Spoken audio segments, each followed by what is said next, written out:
It's Pastor Rocky Branch. Hope you're doing great today. You know, God is good all the time, and all the time God is good.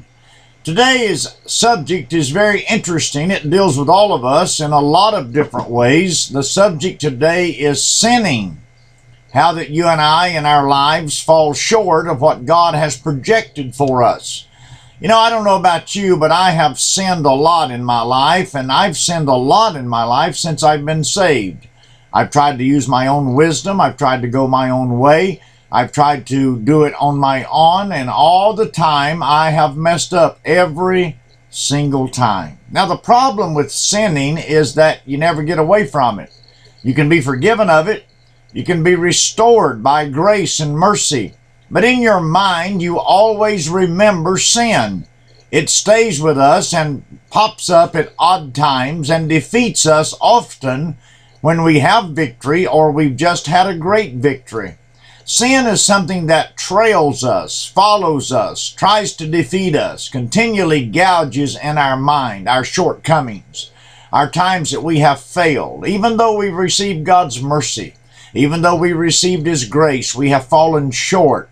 It's very disappointing when you sin because you know that God has been good to you. You know that by His mercy and grace you should not be where you are. You should have been consumed.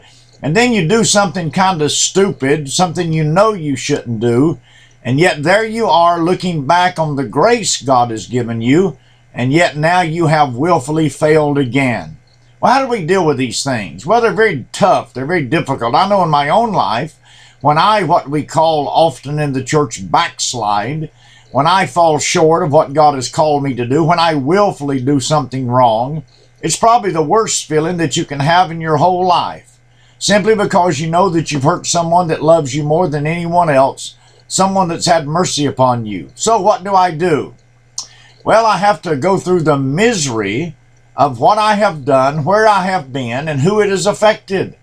And that often will never change. I need to understand that. That helps me to be caution against future sins. And even though then, sometimes the temptation, the itch that you have to scratch, the liberty that you have to take sometimes is overwhelming.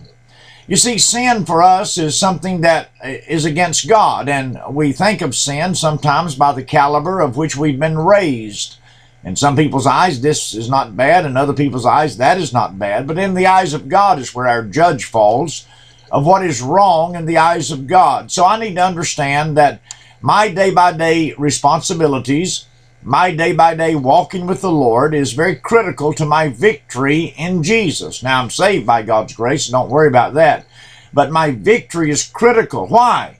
Well, because when I transgress, when I have sin, of which I have done many times, what happens to us is that there's a videotape in our mind, and it continually comes back. That's why we caution young people to stay away from things that are wrong, because they never forget it. So let me encourage you today, by chance, if your mind is coming back or you have recently committed a sin against God, that first of all we come to Him and ask sincerely that He forgive us, recognizing our sin, admitting it to Him, and asking God to forgive us. Now, there are some things that we do sometimes that consequences follow. And even though that's the case, God still loves us.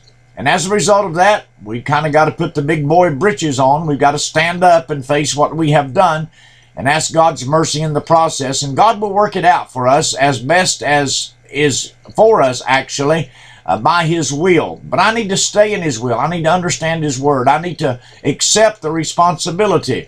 And then, of course, when I come to God and confess my sins and I am ready and prepared, even though I don't want to do it, to face whatever's ahead of me, I want to do what God has called me to do. Because no matter what's ahead of you, God's direction will help you, benefit you, and give you strength and wisdom. So, the old saying goes, admit it and quit it. And each time that you get tempted to do it, remember where you've been, and God will help you get where you need to be. God bless you. We love you. And goodbye.